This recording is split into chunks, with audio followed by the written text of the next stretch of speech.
Déjeme saludar a esta hora al señor magistrado Milton Chávez, es el presidente del Consejo de Estado. Presidente, muchas gracias por estar en 6 AM de Caracol Radio. Buenos días para usted. Muy buenos días, Gustavo, ¿cómo está? Y un saludo a Hernando Herrera, que lo alcancé a escuchar ahorita. Aquí Hernando nos explica todas las cosas jurídicas, pero me gustaría, magistrado, que de su propia voz, para que lo entiendan los colombianos en el lenguaje más sensible, nos diera cuenta de la importancia de esta decisión en el Consejo de Estado ayer. Eh, sí, efectivamente, eh, a partir de la que se ha denominado la sentencia Petro, la Comisión Interamericana de Derechos Humanos señaló que había que adecuar una legislación para sancionar a los servidores de elección popular. Y en efecto se profirió una ley en el 2021, la ley 2094, que entre otras cosas reguló ese tema. Y esa norma fue declarada exequible, pero de manera condicionada por la Corte Constitucional, señalando esencialmente la Corte que la Procuraduría no cumplía funciones judiciales. Entonces había que adecuar el recurso extraordinario de revisión que estaba previsto en esa ley, y en la decisión del día de ayer se unificó jurisprudencia en el sentido de acoger la sentencia de la Corte Constitucional, la sentencia C030, de tal manera que cuando se imponga una sanción de destitución, suspensión o inhabilidad a personas, a servidores que estén en ejercicio de un cargo de elección popular, esa sanción va a ser objeto siempre de revisión por parte del Consejo de Estado, y la ejecución de la sanción va a quedar suspendida hasta que termine el trámite de esta revisión. Esa es en esencia la decisión que se tomó, advirtiendo que esta es una decisión que tiene naturaleza temporal, en la medida que, como ya lo dijo la Corte Constitucional, el Congreso de la República tiene el deber, pues, de regular lo que corresponda a definir el principio de reserva judicial y satisfacer el principio convencional de reserva judicial de estas sanciones. Presidente, buenos días. ¿Por qué no le explicamos a los oyentes en la práctica, más allá de lo jurídico, cómo va a operar esa importante revisión que va a surtir el Consejo de Estado con relación a esas determinaciones sancionatorias de la Procuraduría? Sí, esencialmente, cuando se imponga, insisto, una sanción de destitución, suspensión o inhabilidad a un servidor público de elección popular que está ejerciendo ese cargo, una carga de concejal, diputado, en fin,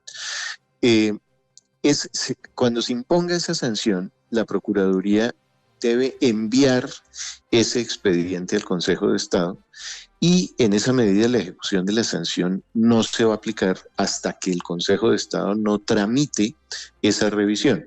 Eso implicará que el interesado, el afectado, pues pueda intervenir, pueda solicitar pruebas y presentar los alegatos. La Procuraduría a su vez también pueda pronunciarse sobre ellos, y se tome una decisión ya de ratificar o no esa sanción de la Procuraduría. Solo hasta que ello ocurra es que va a ser efectiva la sanción de destitución o de suspensión o de inhabilidad. ¿Y ese proceso puede demorar cuánto tiempo? Hay un límite legal que no puede ser superior a 6 meses. Señor presidente, esta decisión, por supuesto, entiendo que usted no puede hablar de casos concretos, ni mucho menos, pero ¿cómo se compagina con decisiones, por ejemplo, de organismos internacionales alrededor de la competencia de la Procuraduría? Pues esencialmente lo que nosotros pretendemos con esta decisión es justamente ajustarnos a decisiones de Corte Interamericana de Derechos Humanos, y obviamente también de la Corte Constitucional, pero nos acogemos y estamos atendiendo a los principios convencionales que están previstos y que se han señalado en la sentencia precisamente que se ha mencionado, Petro Urrego contra Colombia. Sí, pero doctor sí Chávez. se están cumpliendo estos principios convencionales. Pero ¿dónde queda un poco ahí como sobre lo que nos dice Gustavo? Porque, digamos, el contexto acá inicial es cuando Petro tuvo esa sanción por parte de la Procuraduría, siendo alcalde de Aló. Bogotá por el tema de las basuras, y luego entonces la Comisión Interamericana de Derechos Humanos y luego la Corte le quitaron, digamos, esa herramienta a la Procuraduría. ¿Cómo habla la legislación colombiana con este organismo multilateral? Uy, se me fue la señal y no alcancé a ¿No me entender la última escuchó? parte. No, ¿Cómo? no, le preguntaba que cómo decir, ¿dónde queda entonces el fallo de la Corte Interamericana de Derechos Humanos, que en su momento le dio la razón a Petro cuando era alcalde, que la Procuraduría lo sanciona y le dice, no, usted puede hacer de todo menos destituir a un mandatario elegido por voto popular? Entonces, ¿dónde queda ese fallo de este organismo? No, nosotros entendemos que estamos atendiendo esa decisión de la Corte Interamericana de Derechos Humanos, estamos acogiéndolo. Obviamente, este es un tema temporal porque finalmente es el Congreso el que debe establecer y regular claramente el principio de reserva judicial que exige esta Convención Interamericana de Derechos Humanos. Pero lo que estamos haciendo es desarrollar justamente esos principios convencionales. O sea, nosotros no estamos en rebeldía con la Corte Interamericana, ni mucho menos, sino al contrario, acogiendo e integrando esa decisión con el ordenamiento jurídico colombiano. Magistrado, de acuerdo con esta decisión, toda sanción de la Procuraduría que establezca sanciones a funcionarios elegidos popularmente deben ser sometidas a revisión del Consejo de Estado. ¿El Consejo de Estado sí tiene esa capacidad logística para atender todas estas revisiones o esto va a colapsar la entidad? No, eso no va a pasar. Eso no va a pasar porque, insisto, es solo en el caso de funcionarios elegidos popularmente y solo en la medida que sean sanciones que impliquen el retiro del servidor. Y nosotros tenemos pues ya unos mecanismos específicos, eso va a ser a través de las salas especiales de decisión, que son unas salas que se integran de la misma forma que las que conocen las pérdidas de investidura de congresistas.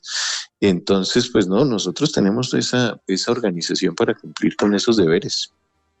A ver, el magistrado ya se tiene que ir, pero Espinosa, ¿usted tiene una inquietud sobre otro tema muy puntualmente?